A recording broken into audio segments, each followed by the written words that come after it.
¿Qué tal y muy buenas noches? En menos de 90 días usted va a poder usar su tarjeta americana de Mastercard en la isla de Cuba. Así es. Y ahora los editoriales del New York Times no son solamente sobre Cuba, sino también sobre Venezuela. Maduro en su laberinto es el título del último editorial del New York Times sobre ese país.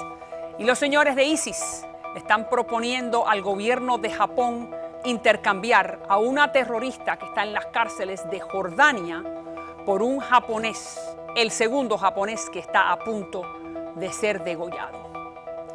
Y volvemos a Cuba, donde no todo es política y ni economía. Vamos a mostrar las primeras fotos de la isla tomadas desde un dron, pero que tiene un piloto. Ahí están y ese es el piloto. Lo tenemos esta noche en el programa. Bienvenidos al programa de María Elvira, el primer programa de información y análisis para todos los hispanos de Estados Unidos. A trabajar para usted.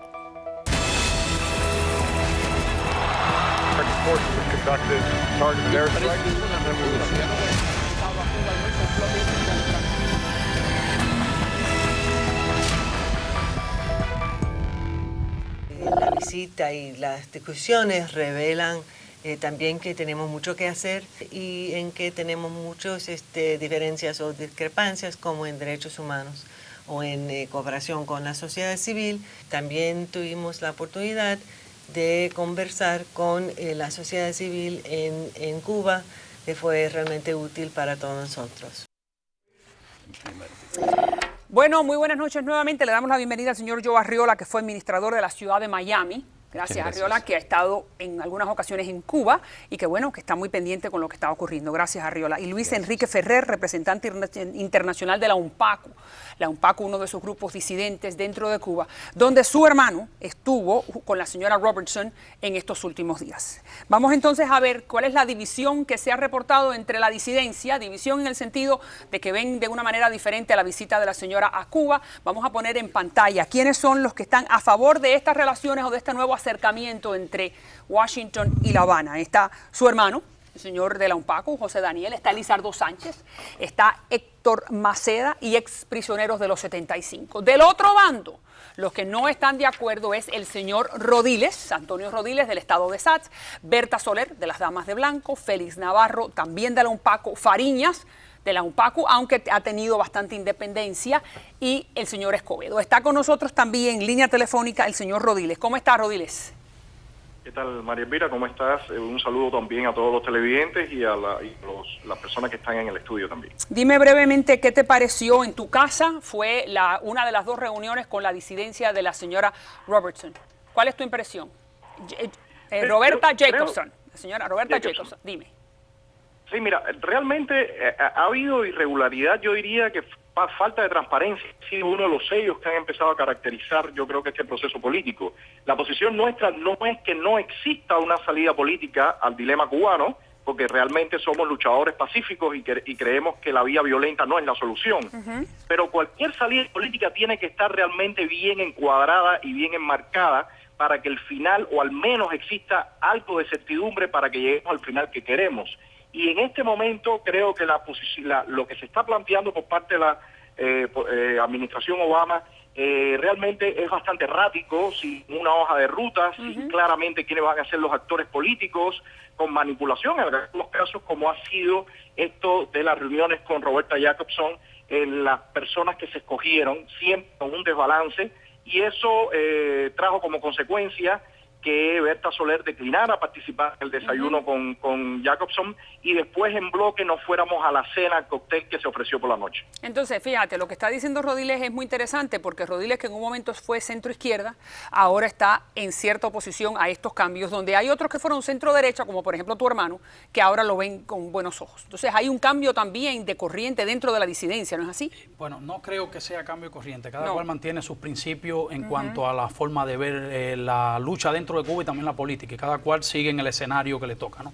El problema está en lo siguiente: nosotros no podemos tomar una decisión sobre cómo lo maneja o cómo maneja la política el gobierno de los Estados Unidos de América o cómo la maneja la dictadura cubana, pero nosotros sí podemos tomar una posición bien clara según el escenario político que se está presentando y hacer lo positivo y lo práctico que necesita el pueblo de Cuba para salir adelante. La cosa clara está en esto. La UNPACU no cree que el lamento, la queja, debido a esta misma posición que han tomado ambos gobiernos, va a resolver nada. Lo que puede resolver se llama seguir sumando al pueblo de Cuba y que el pueblo de Cuba reclame y logre los derechos que le corresponden como seres humanos que son. Es decir, la libertad que el pueblo cubano necesita. No podemos seguir con el lamento y quejándonos sí o no. ¿Qué también quiero agregar? No, esto no muestra que hay desunión en la oposición. No. Esto demuestra que hay pluralismo, que no pensamos iguales, pues si pensáramos iguales fuéramos comunistas, que todos piensan igual a la fuerza. Fuera en el gobierno. Muy bien, ¿no? Y eso lo que tenemos que dejar esas pequeñas diferencias a un lado y enfocarnos en lo básico. Hay que sumar a la población, hay que traer a la población al cambio que Cuba necesita. 4 opositores aquí, 5 allá, no vamos a cambiar nada. Sumamos al pueblo y triunfamos. Ahí está la señora Jacobson, estábamos mostrando fotografías de ella caminando por las calles de La Habana porque ella va a pie a ver al cardenal. Después que se reúne con la disidencia, camina, ahí están las fotos, donde llega a el centro de la Nunciatura, se reúne con el cardenal Ortega, después va a ver a Yoani Sánchez, ahí está, también en la sede de 14 y medio. Sin duda que esto es muy interesante, todo lo que ocurre, y entonces le pregunto, Orriola, arriba de todo esto, ya el 1 de marzo, para todo aquel que viene de Miami y que va a Cuba, que quiere ir a ver a sus familiares, va a poder entonces usar la Mastercard, pero de un banco americano, que hasta ahora no había podido ser, la Mastercard de México o de Canadá. Entonces eso es parte de la apertura económica que ustedes los empresarios consideran que es una buena idea. Exactamente, yo creo que, como él decía, y yo siempre digo, los marines no van a entrar por el puerto de La Habana. No. Y no queremos que entre por Puerto de La Habana, vamos a estar conscientes de eso. El cambio tiene que venir en sus etapas. Estoy de acuerdo con él también que va a haber las diferencias en los dos bandos. Y las diferencias no es malo porque así como se forman opiniones y se lleva a una mejor idea. Ahora, la idea de que empiecen las tarjetas de crédito, la idea que el Internet se expanda, la idea que lleven los teléfonos, es lo más importante que ha pasado en Cuba en los últimos 10 años. Te voy a decir por qué. Porque el cambio, como dice él, tiene que venir de adentro, tiene que venir de los cubanos. El cubano que vive en Cuba, el 80%, te tienes que estar consciente que ese 80% no sabe lo que es la revolución, porque ellos nacieron después de la revolución. Para ellos lo que es el gobierno cubano es un gobierno que los tiene a ellos... no conocen más nada. No conocen más nada, los tienen encerrados. Okay. Así que no le hablan de la revolución porque ellos no saben lo que es la revolución. No le hablan de Batista porque no saben lo que es Batista. Ellos están conscientes. Entonces, la manera de que nosotros podemos llegar a ellos es, primero que nada, con cierta ayuda económica para que ellos dejen de depender, que el 90% de los cubanos dependen del gobierno, de las pensiones, los salarios, que ellos empiecen a independecerse poco a poco. Entonces, en lo que eso ocurre, también está General Motors, que quiero que usted sepa que General Motors y la Ford, los dos han hecho anuncios públicos diciendo que le encantaría poder penetrar el mercado cubano. Claro, ahí está el portavoz de General Motors y también el portavoz de la Ford ha dicho que vamos a estudiar toda oportunidad que se nos pueda presentar en Cuba. Son 11 millones de personas que no han podido consumir carros americanos en 50 años. Y le va a ser muy difícil el consumo ahora, en este momento, porque no hay dinero. No hay dinero. ¿Y las carreteras?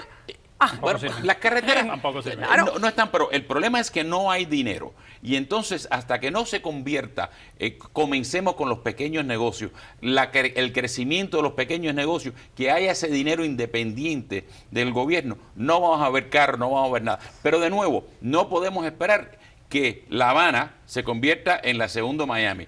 Tiene que ser un cambio poco a poco. Señor Rodiles, 55 años. Fíjense lo que está diciendo el señor Ferrer de que no el quejarse o el no estar de acuerdo con lo que ya ocurrió no es una buena idea, sino hay que subirse a la ola. Básicamente, que es lo que piensa el grupo que sí está de acuerdo con los cambios. ¿Usted qué contesta a eso? Primero, nunca el trabajo nuestro ha sido de queja, realmente siempre ha sido propositivo y siempre ha sido con propuestas muy claras, y es lo que estamos haciendo ahora. Nosotros sí tenemos muy bien enmarcado cuál es el tipo de transformación que queremos, y eso no, y ahora mismo el tipo de transformación que están proponiendo es para definitivamente que un grupo pueda sacar ventajas. Yo creo que este proceso no, eso es algo que se ha tratado de remarcar, que el proceso ya está hecho. Eso es falso.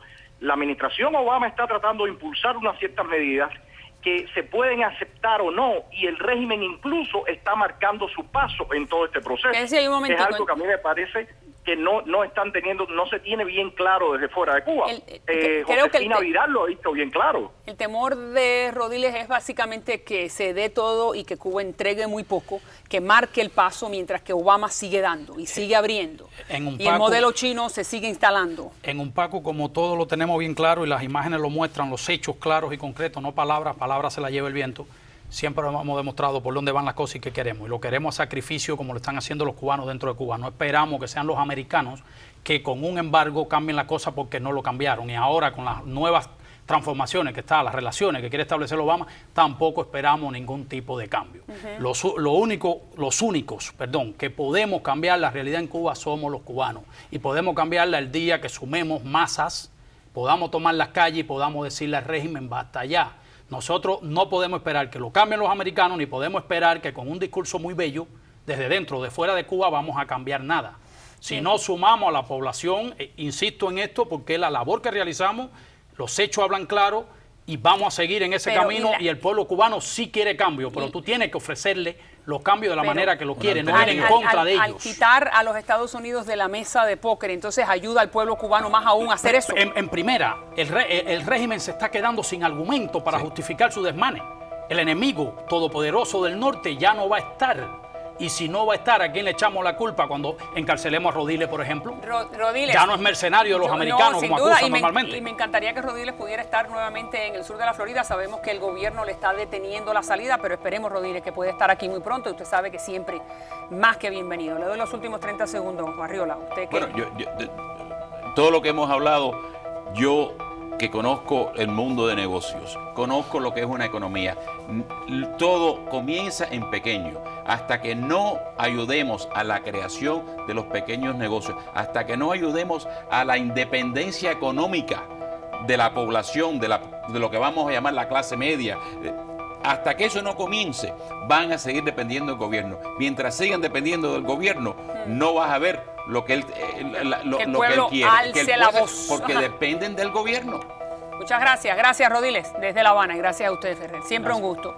Cuando regresemos, Venezuela. Mientras el New York Times dedica su editorial al presidente venezolano Nicolás Maduro, suenan las ollas vacías contra un mandatario que negó la visita de dos expresidentes al opositor Leopoldo López. Pero el chavismo parece avanzar en Europa.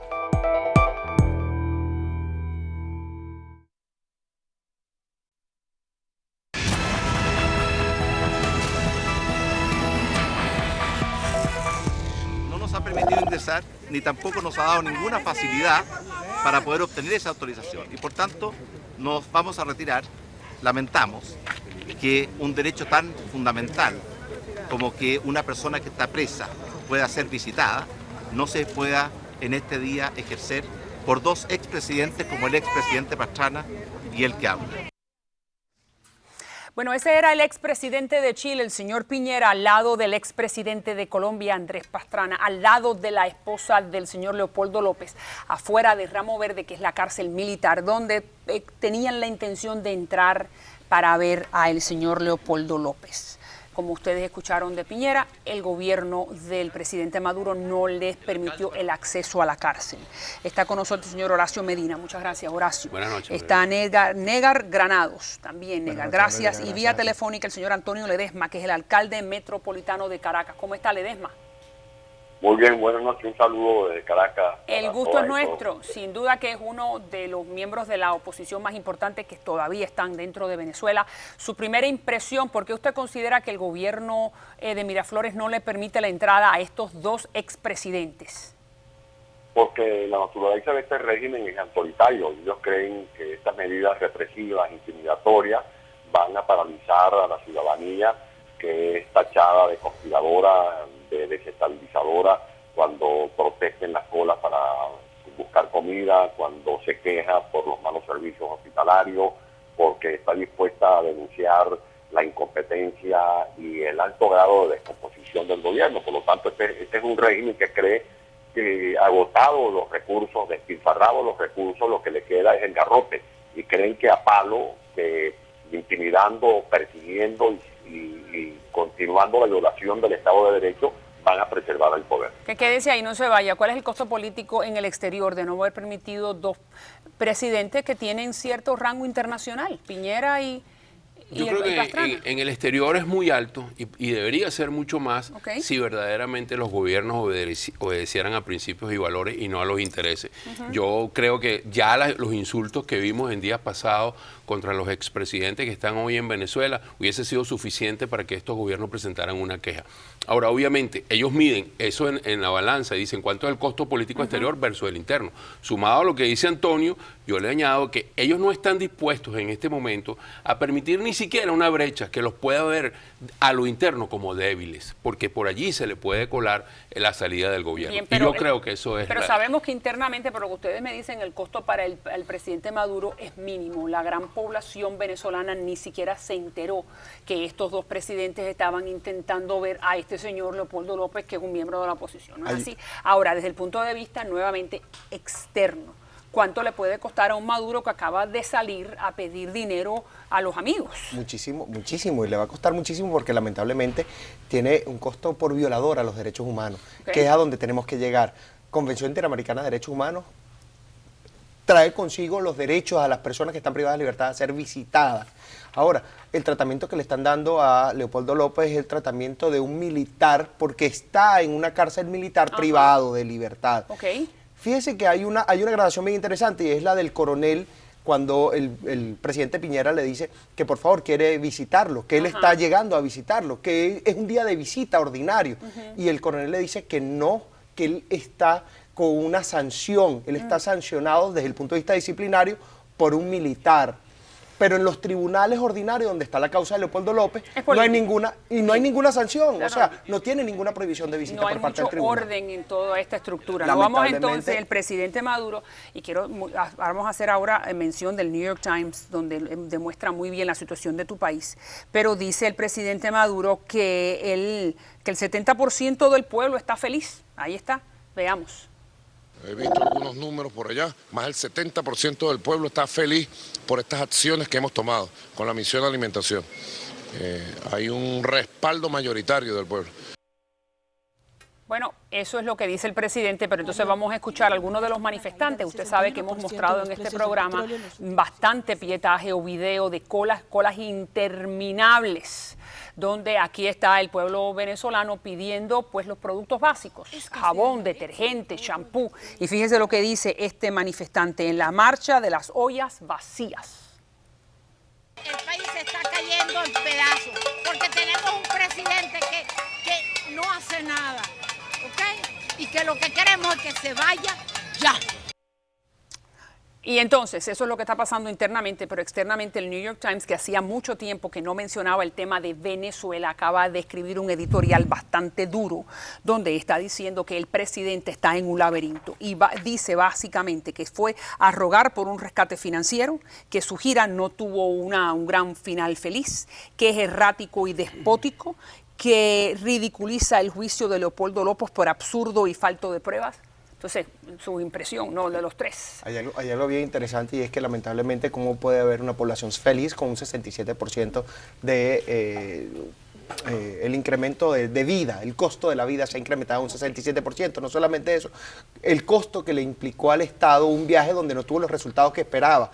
Y lo otro es que cómo Venezuela puede hacer un convenio con los Emiratos Árabes, específicamente con los sauditas, donde le va a proveer alimentos cuando el pueblo en Venezuela, dentro de Venezuela, no tiene ningún tipo de las palabras del New York Times, volvemos al New York Times, las palabras ¿qué le indica a usted que ya un diario de talla internacional está hablando de la situación del país? Bueno, dos cosas. Primero, que el desabastecimiento como política de Estado e instrumento de dominación se convirtió en este momento para el régimen de Maduro en una escasez estructural que no puede dar respuesta sin divisas. Para eso va a buscar divisas, las cuales no encuentra.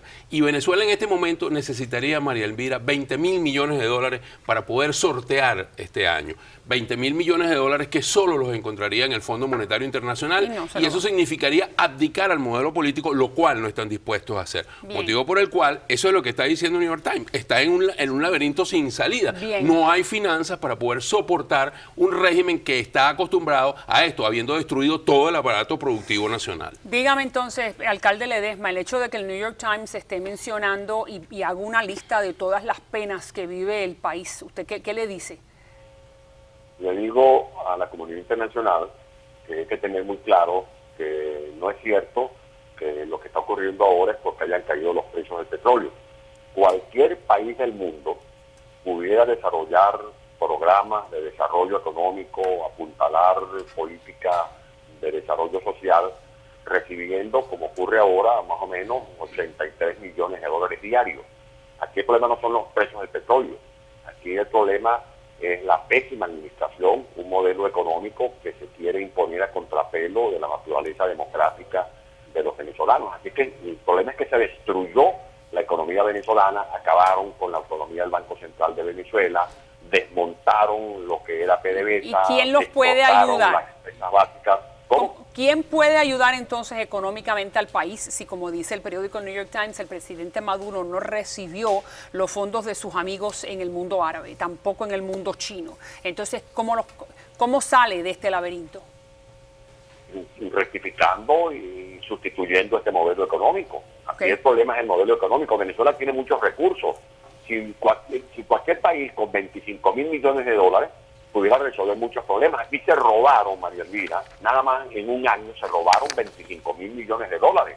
Panamá ha recibido, desde que el canal de Panamá está en manos del Estado panameño, no más de 8.000 millones de dólares, una tercera parte de lo que se robaron aquí en Venezuela.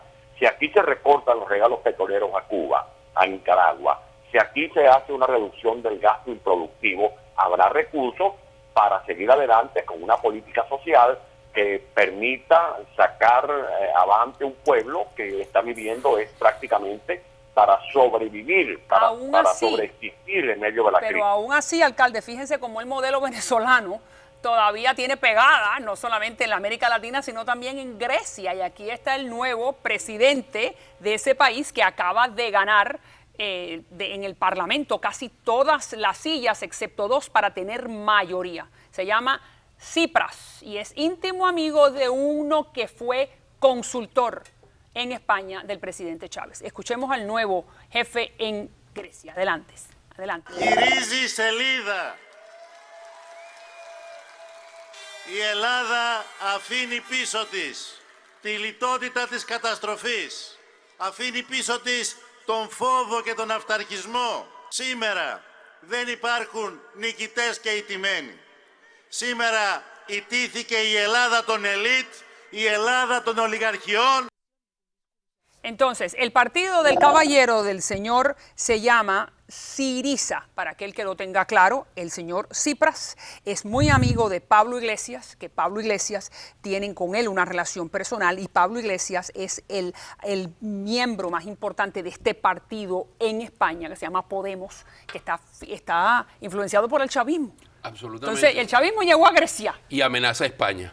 Yo te diría esos dos titulares, de manera importante. Amigo del Che, bueno, obstinador del Che y de Fidel. De alguna otra forma, volvemos a entender de que la política de Chávez y la actual de Maduro es tener una casa muy limpia afuera y totalmente sucia dentro de Venezuela. O sea, oscuridad para la calle, claridad para la calle y oscuridad para la casa. Pero los griegos han comprado el modelo chavista y los abrumadoramente y los españoles están a punto de comprar el modelo comunista. Ya está, y ahí está el señor Pablo Iglesias. Pero tiene 270.000 millones de deuda Grecia con la Unión Europea y Alemania ha dicho muy bien, bienvenido este presidente, pero acuérdate que tienes que cumplir con lo que está firmado y establecido. Así que yo creo que vamos a ver tiempos interesantes en Grecia y ojalá que también los veamos en España. Y en toda la América Latina. Y en consecuencia en Venezuela. Por cierto, la cumbre energética que se está arrancando hoy en Washington, a la que acuden los países del CARICOM, creo que es una alternativa a Petrocaribe. Y vamos a estar vigilando eso. Muchísimas gracias, alcalde Ledesma. La próxima vez que venga al sur de la Florida, bienvenido a este estudio. Siempre un gusto. Ya regreso con más.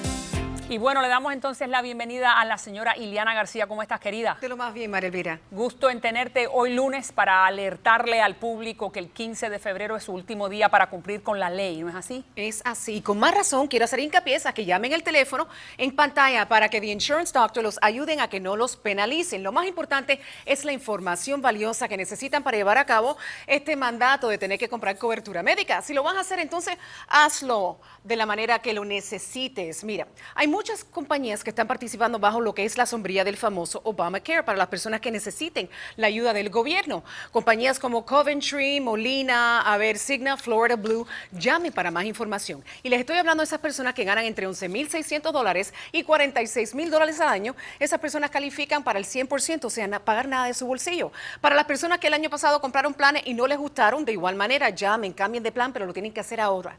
Utilicen el teléfono en pantalla para aprovechar. Es más, The Insurance Doctor te ayudan asesorándote, dándote la mejor información y llenándote las planillas y no te cobran nada. Y eso es el más importante, de que no hay ningún tipo de costo para aquella persona que vaya y llene, ¿no?, la información para cumplir con la ley, quedar bien con el gobierno, ¿no es así? Lo más importante, que no te penalicen, no esperen hasta el 15 de febrero como acostumbramos nosotros los latinos. Marquen el teléfono ya para que los ayuden. Dime cuáles son las personas, nuevamente, las cifras de los montos que puedes recibir en el salario. Quiero decir, el salario para que la persona no tenga que pagar nada por este servicio de Obamacare. Entre $11,600 y $46,000 al año. Y es tan sencillo como llamar el teléfono en pantalla. Tú le dices código postal, cuánto ganas, cantidad de personas en la familia y te dicen exactamente qué es lo que va a pasar contigo. Muchísimas gracias. Bienvenida, Eliana, siempre. Gracias, Insurance Doctors. Hasta la próxima. ISIS ejecuta a uno de sus rehenes nipones, cambiando su petición de dinero por un misterioso canje. Y mientras el terrorismo parece hacer de las suyas, un dron logra entrar a los jardines de la Casa Blanca.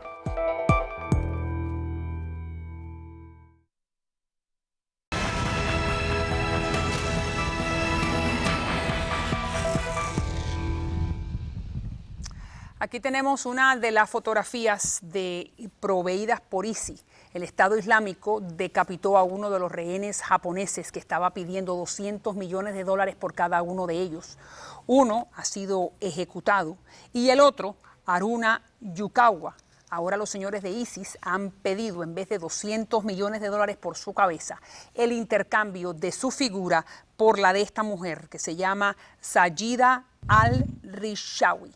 Al-Rishawi está en este momento en una cárcel jordana cumpliendo cadena perpetua. Ella sobrevive porque en un atentado suicida junto con su esposo, sus explosivos no se detonan, el de su esposo sí, y entonces ahora ISIS está pidiendo su liberación. Está con nosotros sin duda alguien que conoce muy bien la situación en esa parte del mundo, Ubay Atassi, empresario sirio-americano que está mucho tiempo, por eso no lo tenemos aquí en el estudio muy a menudo. Pero bueno, todo esto en realidad, bueno, vamos a hablar entonces ahora de la nueva petición de los señores de ISIS de no me des dinero, pero dame a la señora Sajida.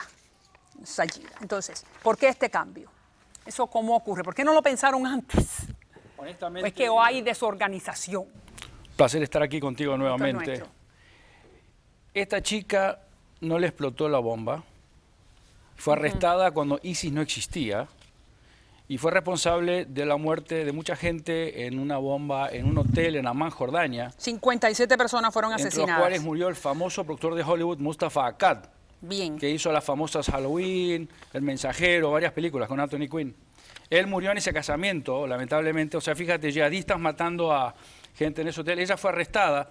Nada que ver con ISIS, o sea que no está claro por qué ISIS está pidiendo por esta señora que fue arrestada muchos años antes que exista el ISIS. En el 2005, está detenida desde el 2005 y ella misma narra en televisión de una manera muy fría cómo estos señores suicidas se embarcan en este trayecto donde la bomba que ella trató de detonar pero no lo logré, le dijo un canal de televisión en Jordania, sin mostrar ningún tipo de emoción. Entonces, todo esto surge, ISIS, todo este tipo de calamidades que estamos viendo por el hecho de que el presidente Obama y su gobierno no apoya a sus compatriotas. Bueno, esa es otra historia. Bueno, es que ese es el presidente Obama da sus discursos como si no está pasando nada en el mundo, se está destruyendo todo el Medio Oriente. ISIS sigue tomando fuerza, ya hay más de, como sabemos, más de 2.000 ataques aéreos. hay más de 600 muertos de ISIS, pero no se ha encontrado toda la solución del problema. O sea, fíjate que se reunió la oposición en Cairo, están yendo a Moscú, Moscú invita a hablar, Moscú no da una agenda clara de qué vamos a hablar. O sea, si no se respeta Ginebra 1, Ginebra 1 que es la que dicta que Assad se tiene que ir, se tiene que crear un gobierno transitorio. Se arma Ginebra 2, fracasa Ginebra 2, ahora quedan armando Moscú, la reunión de Cairo fracasó, la oposición dice, bueno, vamos a Moscú, pero no sabemos a qué vamos a hablar. Y al mismo tiempo Obama no existe, no está, la foreign policy americana no existe, no hay una estrategia clara, como dijo en aquel discurso, no tenemos estrategia. Bueno, Obama está de vuelta en ese mismo zapato, no hay estrategia, no hay una visión de qué van a hacer, de entrenar a los famosos ejércitos que dijeron vamos a entrenar 15.000 soldados. Claro, pero es que ya la pregunta es si es que ya esto no se fue de las manos, porque ya Siria se quedó Assad, donde también ISIS ha tomado parte de Siria y parte de Irak, donde ya esto se le fue. Y volver a recapturarlo es mucho más costoso en vidas humanas, en dinero. No se fue, está Siria hoy dividida. Tenemos ISIS por un lado, Assad está en Damasco, en un territorio bastante pequeño, que no es ya para el territorio grande, y la oposición está en el norte, en el sur. Pero es una oposición diezmada. Bueno, pero está. Estamos hablando de una oposición que están las brigadas islámicas, está el ejército libre, está por supuesto la coalición que acaba de elegir a su nuevo presidente y el gobierno interim que está en Gaziantep. O sea, están presentes, no están tan fuertes como tendrían que estar, pero están. Y ahora Estados Unidos decidió a entrenar y armar en campamentos entre Arabia Saudita, entre Turquía y entre Jordania. Se está hablando de 5 a 10.000 hasta 15.000 soldados. Si esto es real y se les da a estos soldados, al ejército libre, el armamento necesario, esto puede ser mortal para ISIS y podría ser el final de Assad. Escuchen lo que usted está diciendo, usted que conoce bien el área, dígame qué es lo que piensan el sirio común y corriente que estaba en contra de Assad y que se vio abandonado por las fuerzas occidentales. Frustrado, muy frustrado. El sirio normal, que me cruzo con ellos todo el tiempo ahí en el lado turco, como tú sabes, estoy bastante en la zona turca. Por eso le pregunto. Y están muy frustrados porque el occidente los ha defraudado, porque han prometido mucho, la NATO, los países europeos. ¿Y quién quiere entonces ahora poner el pellejo y quién quiere agarrar un fusil e ir y pelear si no sabe si lo... Hay miles y miles en contra del gobierno de Assad. Por supuesto, en contra de ISIS y de ISIS también. De Assad y de ISIS. ¿Y qué piensa el sirio común y corriente sobre ISIS? Es un enemigo muy poderoso, es un enemigo que hay que frenar, pero lamentablemente también te puedo decir que hay mucha gente en Siria que dice, bueno, tal vez ISIS sea mejor que Assad. Si no nos ayuda el occidente, por ahí ISIS sea la solución. Me he encontrado con muchos sirios, lamentablemente, que piensan, ISIS es el futuro. Y le digo, ¿por qué? Están locos. Bueno, lo que pasa es que Assad era malo, ISIS tal vez sea menos malo. Occidente, menos malo. Un mal menor, mal menor. No es, por supuesto, la mayoría de los sirios, pero te encuentras con algunos locos por ahí que piensan que ISIS puede llegar a ser solución. ¿Cuántos miembros de ISIS son sirios, como usted? Muy pocos, muy pocos. Son la mayoría. La mayoría son extranjeros. De países de los TAN, Afganistán, Uzbekistán, Kazajstán. Y Francia. El capo de ISIS en Siria es Abu Omar Sheshani, es de Chechnya. Claro. Ni siquiera es árabe. Todos han venido a visitar a su país. Todos han venido a visitar y a luchar con este yihad inventado en su país porque no pueden luchar con su sistema, entonces vienen a Siria porque es libre para todos. En lo que eso ocurre está la Casa Blanca, donde el vocero del presidente acaba de aceptar que un dron se metió en el jardín de la Casa Blanca. Entonces, no entendemos cómo es la seguridad a nivel nacional, tanto en la Casa Blanca como en su parte del mundo, está en peligro. ¿Cómo es que un dron cae en la Casa Blanca? Y ahí está el vocero. Se ha recuperado un dispositivo por el servicio secreto de la Casa Blanca. Los primeros indicios apuntan a que no representan ningún tipo de amenaza a nadie en la residencia presidencial. Pero a medida que el servicio secreto posea más información a partir de las investigaciones sobre este hecho, se irán compartiendo los resultados. Y bueno, la información es que la última información que tenemos es que fue un empleado de la Casa Blanca que estaba jugando con uno de los drones. Como usted sabe, no están regulados. Uno puede hacer y volar el dron, que cuesta unos $600. Lo puede volar mientras que no sea de noche, que no lo pierda de vista, que no puede volar en áreas restringidas. Tiene que sacar una licencia de operador de drone, pero la realidad es que me parece bastante sospechoso el hecho de que un dron puede llegar a la Casa Blanca. Finalmente, la situación es que usted me dice que en la parte de Siria, Irak, ISIS, sigue ganando por lo menos publicidad a través de estas imágenes y ahora quiere intercambiar a un japonés que acaba de degollar por una señorita jordana. ¿Dónde usted ve que en el próximo año, dónde estamos? ¿Con ISIS y con Al-Qaeda? Gracias a Dios que el primer ministro japonés rechazó tratar con ISIS, que me parece lo correcto. No hay que negociar con los terroristas, nunca se negocia con los terroristas.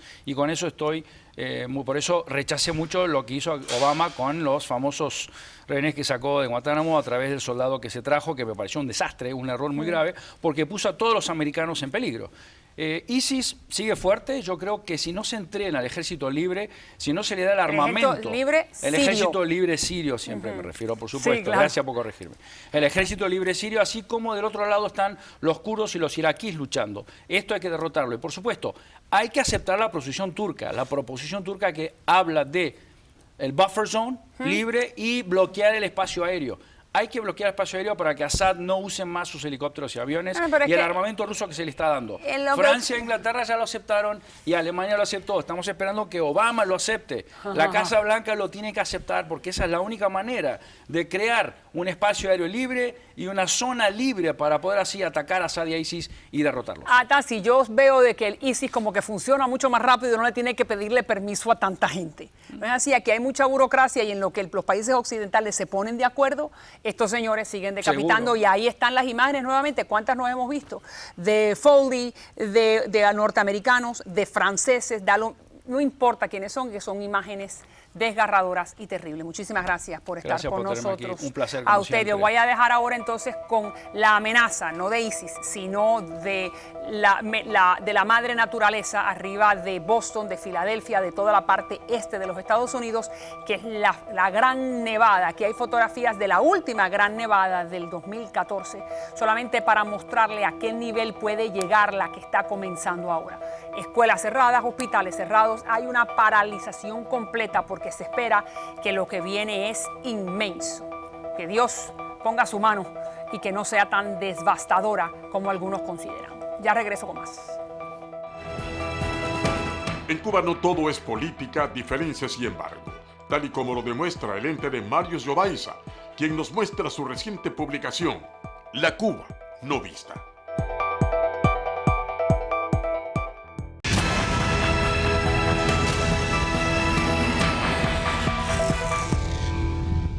Bueno, está con nosotros el señor Marius Jovaiza, que le agradezco tanto, es una exclusiva de este programa, que acaba de presentar un libro en el sur de la Florida con estas fotografías. Es la primera vez que alguien particular recibe el permiso para poder con un dron o un avioncito piloteado tomar fotografías desde arriba de la isla de Cuba, de punta a punta. Ahí está Unseen Cuba o la Cuba no vista, que es una recopilación de más de 300 fotos aéreas y una recopilación que él mismo financia, lo cual me parece que es encomiable, cerca de $1 millón. Su empresa le invierte en hacer esta obra. Así que muchas gracias. En nombre de los cubanos, vamos a ver si la podemos poner en pantalla. Miren aquí este libro, que es un libraco. Gracias, sí, pesado, pero lleno de información preciosa, ¿verdad? Aquí lo tenemos, vamos a ver, entonces seguimos poniendo, señor director, estas imágenes. ¿Cómo se le ocurre, Marius, este proyecto? Fotografía es mi pasión desde cuando estaba chiquito, y producí un libro de mi país, Lituania. Se convirtió a un bestseller. Después yo decidí que me gusta hacer todo de fotografías aéreas y estaba buscando otro país cual es muy conocido en todo el mundo. Y descubrí que nunca nadie ha hecho un proyecto aéreo en Cuba. Es casi imposible. Es correcto, y por eso es mi primera pregunta. ¿Cuánto le tomó a usted que las autoridades cubanas le dieran la autorización para subirse al avioncito y tomar las fotografías? 2 años de trabajo con autoridades, platicar, hablar, pedir, insistir. Y ¿hasta que lo logró? Después de 2 años solo compramos un avioncito especialmente para este proyecto. De Australia traímos a Cuba empezamos a volar y sacar fotos. Y ahí está en pantalla el avioncito, usted con el otro copiloto, usted tomando fotos, y me parece que precioso lo que tomó. Dígame, ¿lo pudo presentar en Cuba? ¿Qué han dicho las autoridades cubanas? El libro finalizado no, todavía no, pero muchas fotos sí. Ellos están investigando si todas las fotos no tienen ningunos problemas, pero que necesito decir que no pudimos volar en partes cualquier yo quiero. Sí. Ellos tuvieron un mapa del país con zonas designadas para volar y teóricamente no pudimos sacar ninguna fotos de zonas prohibidas. ¿Y las zonas prohibidas eran qué? ¿Bases militares? Yo no sé. Puede ser que sí, bases militares o casas de funcionarios del partido. Sí, eso, seguramente eso era parte del donde no querían que se revelara alguno de los secretos de Estado. Quiero también alertarle al público, informarle al público que estas fotos fueron expuestas en la Embajada de Lituania, que da la casualidad que en Washington colinda con la Embajada de Suiza. Sí. Dentro de la Embajada de Suiza está la sección de intereses de Cuba. Entonces, ¿qué pasa? Que a los funcionarios cubanos decidieron suspender el diálogo con la Unión Europea. Usted tuvo connotaciones políticas internacionales, porque esta exposición no le gustó a los funcionarios cubanos, ¿cierto? Que yo sepa es que no fotos, pero algunos de invitados quien vieron a este evento. Por ejemplo, el señor Lincoln Ballard. Sí, Lincoln Díaz Ballard. Sí. Y Liana Ross. Otras personas, sí. Y no por razón de fotos propias, pero solo para algunos expresiones que ellos hicieron en este evento. Usted estuvo allí, ¿cuáles fueron esas expresiones que no les gustó? ¿Usted escuchó alguna? Sí, claro que es como siempre, que es tiempo a cambiar el régimen en Cuba y Cuba libre y todo, yo entiendo, pero mis fotos yo siempre quería, yo digo que este un paisajes que hubo allá por cientos años y va a ser allá por cientos años más. Y yo no quiero hacer ningún diálogo político con estas fotos. Las playas estuvieron allí cuando llegó Colón y van a estar 2000 años, esperemos, después de Colón. Sí. Entonces, usted no quiere darle un tinte político a las fotografías, que me parece que tiene razón. Ahora dígame, usted que es fotógrafo y cuando estaba sobrevolando, desde el punto de vista de fotógrafo humano, ¿qué fue lo que más le cautivó? ¿Qué fue lo que le gustó o no le gustó? A veces sí, a veces no. Dígame un momento en que le impresionó lo que estaba fotografiando. Ya sea la naturaleza, o sea las estructuras, o sea los edificios, sea las playas. A veces solo como pintura de líneas gráficas, a veces lo que podemos ver en foto, por ejemplo, la historia de ciudades como Baracoa, y montañas y playas y cosas arquitectónicas, toda la ciudad La Habana, por ejemplo. Claro que es un poco triste ver que los edificios están en tan mal condición, pero tú puedes entender que potencial lo tiene, y con mantenimiento bueno todo se puede renovar. Claro, sí. La época de gloria está ahí plasmada en los edificios. Ahora dígame del faro, el faro de la discordia, ¿por qué hubo problemas con el gobierno que no le permitían tomar una fotografía de este faro? Tiene una regla que no puedes sacar fotos de militares.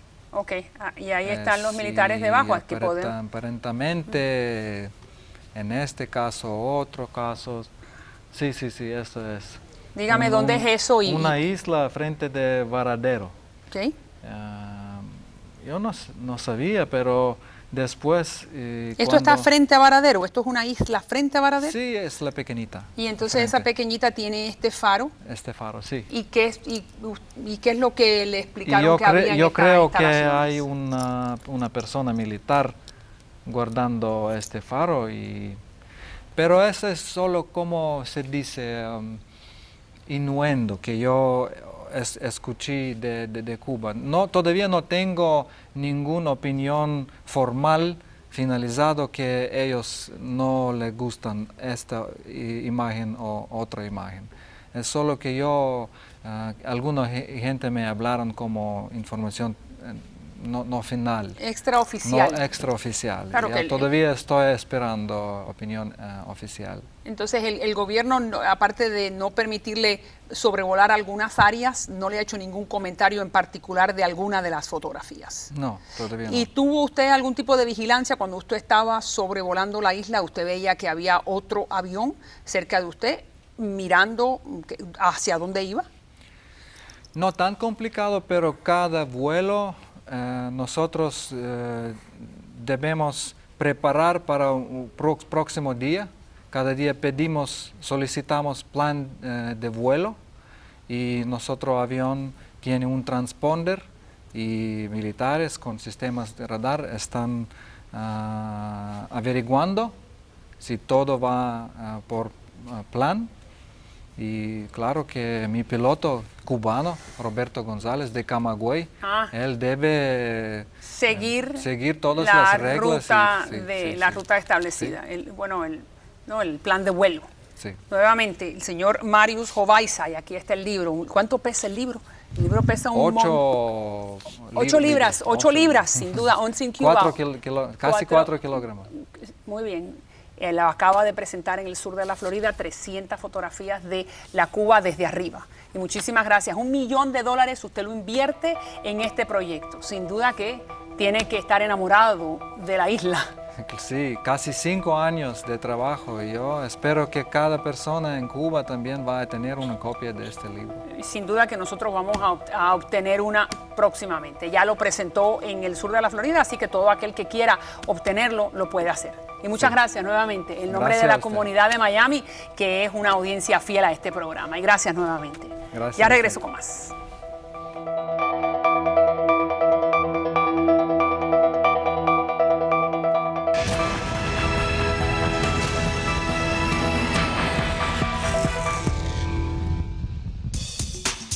Las joyas de María Elvira son diseños exclusivos de Santayana. Y bueno, le damos la bienvenida a la señorita Miss Universo 2015, que es la representante de Colombia. Ahí está en pantalla. Tuve la oportunidad de estar en el certamen y sin duda es preciosa la señorita Colombia, y muchísimas felicidades a todos los colombianos que sin duda que están celebrando el día de hoy. Y bueno, y a ustedes, gracias por la sintonía. Ahí están en pantalla las páginas sociales donde usted puede escribirme, ya sea en Facebook, Twitter, YouTube, Instagram, la que usted quiera. Gracias por la sintonía y gracias a Bobby por ser el mejor peluquero que hay en el sur de la Florida, en Éxtasis Salón y Spa. Gracias a Dani y a Víctor por la cara y a Gabriel Arango por los atuendos todas las noches. Ahí está la página del internet donde usted también puede ver programas anteriores a este si usted quiere o escribirme. Si Dios contigo, ¿quién contra ti? Como digo todas las noches. Mañana, a la hora de siempre, a las 8, aquí en Mira TV. Hasta entonces, buenas noches.